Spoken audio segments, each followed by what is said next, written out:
Assalamualaikum warahmatullahi wabarakatuh. Selamat malam dan salam sejahtera untuk kita semua.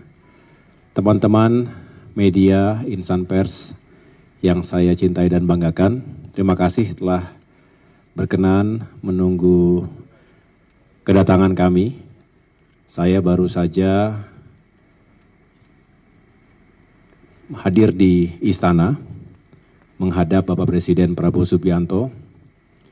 Kurang lebih kami berdialog selama kurang lebih 2 jam dan tentunya ada sejumlah hal yang bisa saya sampaikan pada kesempatan malam hari ini.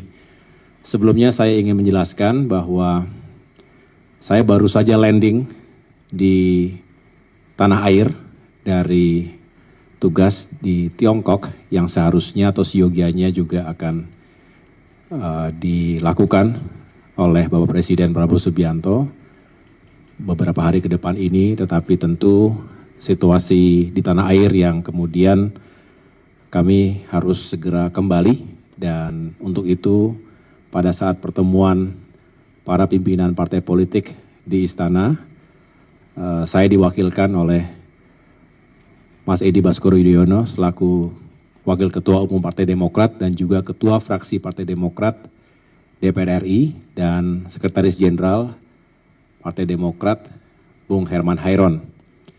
Kemudian setelah itu juga ada sidang kabinet paripurna dan tentunya sama-sama kita juga mendengarkan press conference yang disampaikan langsung oleh Bapak Presiden Prabowo Subianto.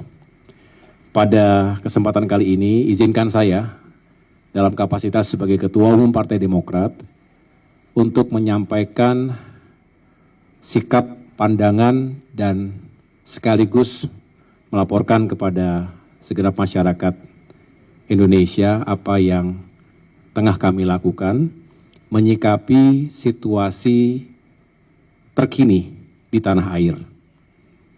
Bisa dikatakan beberapa hari terakhir ini di berbagai wilayah, terutama di Jakarta, terjadi dinamika yang luar biasa, yang serius dan perlu mendapatkan atensi penuh dari kita semua, seluruh elemen bangsa, bukan hanya pemerintah tentunya, karena kita ingin menghadirkan solusi agar tidak berkepanjangan. Dan tentu tanpa bermaksud mengulangi apa yang disampaikan oleh Bapak Presiden, tetapi tentunya kami sebagai bagian dari pemerintahan dalam koalisi yang dibangun bersama, tentu juga ingin mendukung penuh langkah-langkah yang telah ditetapkan oleh Bapak Presiden. Sekali lagi tujuannya adalah mencari solusi yang terbaik, meredakan situasi, dan pada akhirnya kita bisa kembali beraktivitas seperti sedia kala, dan yang paling penting juga mencegah terjadinya korban jiwa dan kerusakan di berbagai daerah. Pertama tentunya kami juga menyampaikan duka cita, bela sungkawa atas meninggalnya almarhum Afan Kurniawan dan sejumlah saudara kita di berbagai kota lainnya yang juga sungguh menjadi tragedi, dan sekali lagi kita berusaha sekuat tenaga agar insiden tragedi tersebut tidak terulang di waktu-waktu mendatang. Demokrasi dan kebebasan harus mendapatkan tempat yang baik di negeri ini. Partai Demokrat selalu mendorong itu, tentu diletakkan pada koridor konstitusi, undang-undang, dan aturan yang berlaku di negeri kita.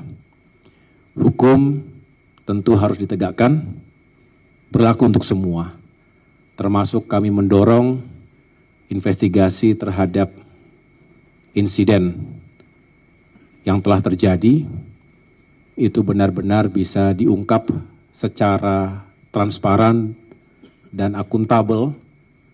Sekali lagi keadilan harus tegak di negeri kita. dan ini berlaku untuk semua.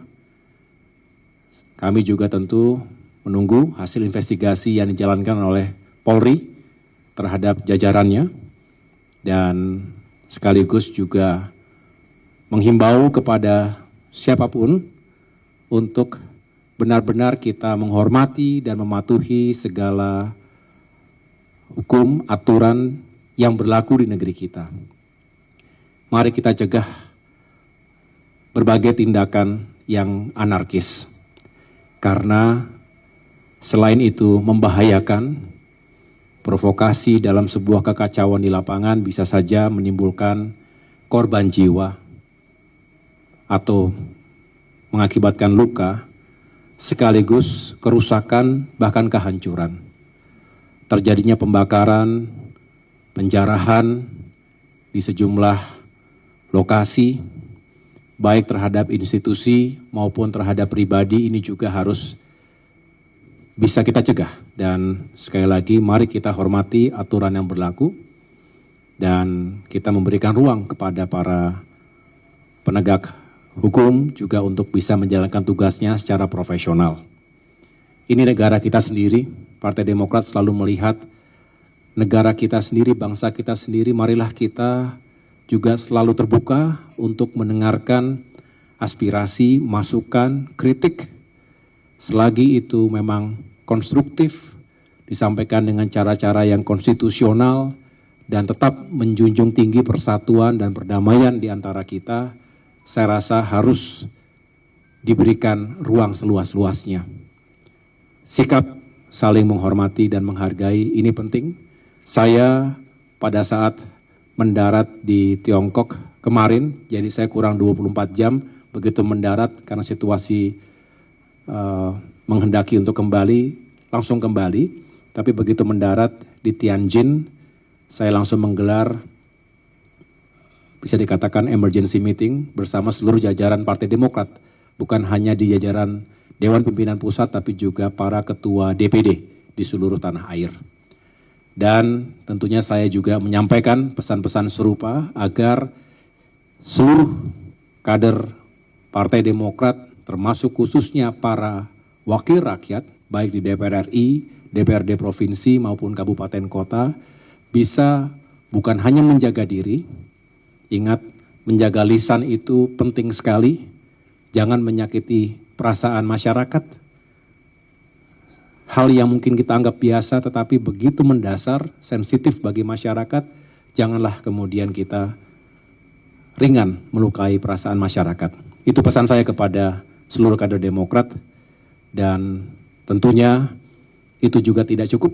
Kita harus terus menjadi rumah aspirasi yang membuka ruang dialog, mendengarkan masukan, harapan. Kalau ada yang mengekspresikan kemarahan atau emosinya, sabar dengarkan baik-baik. Ini rakyat kita sendiri, konstituen yang kita wakili. Kalau bukan karena rakyat yang kita wakili, tidak mungkin ada kita semua di sini. Tidak mungkin ada DPR atau DPRD yang seyogianya, sejatinya adalah rumah bagi suara rakyat. Suara rakyat adalah suara Tuhan, patut dan harus kita dengar baik-baik. Tentu disampaikan dengan cara yang baik. Lalu, kami juga setelah ini akan melakukan kembali, bisa dikatakan pertemuan yang lebih intensif. Sekaligus saya juga berkonsultasi dengan Ketua Majelis Tinggi Partai Demokrat, yaitu Bapak Susilo Bambang Yudhoyono, Pak SBY. Perlu saya sampaikan kepada teman-teman, seperti yang juga sudah diketahui, Pak SBY saat ini sudah tidak lagi aktif dalam day-to-day politics. Tidak masuk ke ranah politik praktis sehari-hari. Karena semua sudah diserahkan kepada kami yang ada di depan ini. Saya bersama dengan jajaran DPP dan kader-kader utama, ada Pak Teguh Rifki Harsha, ada Pak Muhammad Iftithar Sulaiman, selain tentunya Sekjen, Bendum, Kafrak, dan yang lain-lain. Dan sekaligus tugas-tugas sebagai Ketua MTP pun sebenarnya secara praktis sudah dijalankan oleh Ketua Umum, jangan juga secara ex officio sebagai Wakil Ketua MTP. Namun demikian, khusus terkait dengan situasi terakhir ini, situasi nasional, beliau benar-benar menaruh perhatian khusus dan mengikutinya juga dengan cermat. Sehingga malam hari ini, sekembalinya saya ke tanah air, kami juga sudah mengumpulkan para kader utama, para petinggi Partai Demokrat untuk membahas langkah-langkah terbaik ke depan. Yang pertama tentu, Ketua Fraksi dalam kapasitasnya sebagai pemimpin para anggota DPR RI kami yang ada di Senayan juga sudah menyampaikan sikap secara tegas bahwa terkait dengan kritik termasuk desakan berbagai kalangan masyarakat agar ditunda atau dihentikan tunjangan yang dianggap kurang tepat dihadapkan dengan situasi saat ini, apalagi ada sejumlah anggota dewan yang mungkin mengungkapkannya secara kurang simpatik, kami dengan tegas mengatakan menolak. Jadi artinya kami tidak ingin itu menjadi isu yang berlarut-larut. Kita tolak karena sekali lagi suasana dan situasinya belum tepat. Itu paling tidak langkah awal yang beberapa hari yang lalu sudah disampaikan oleh Ketua Fraksi, namun malam hari ini saya tegaskan kembali. Namun yang lain-lain tentu membutuhkan solusi yang perlu dipikirkan secara komprehensif, karena urgensi dari situasi yang terjadi hari ini itu adalah kombinasi dari politik, hukum, keamanan, ekonomi, dan sosial. Dan banyak aspirasi masyarakat yang harus kami pahami dan kemudian carikan solusinya bersama.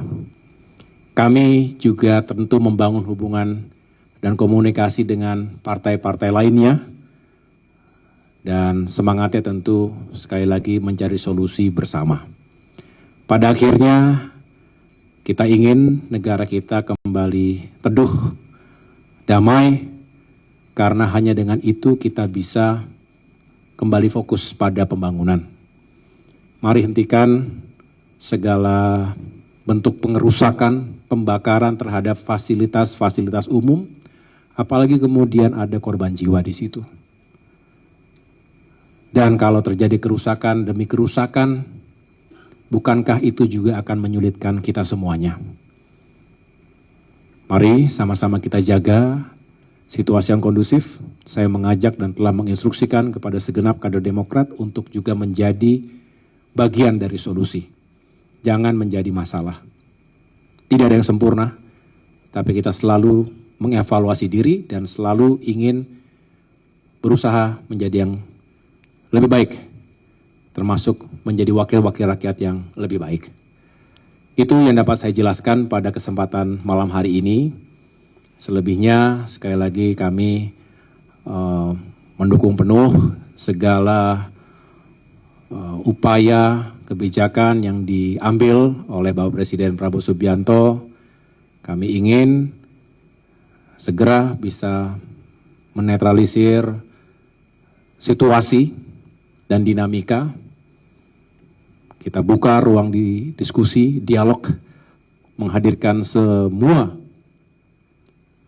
elemen bangsa, para tokoh dalam dialog yang terbuka, dan sekali lagi satu tujuan, yaitu mencari solusi yang terbaik untuk bangsa dan negara kita.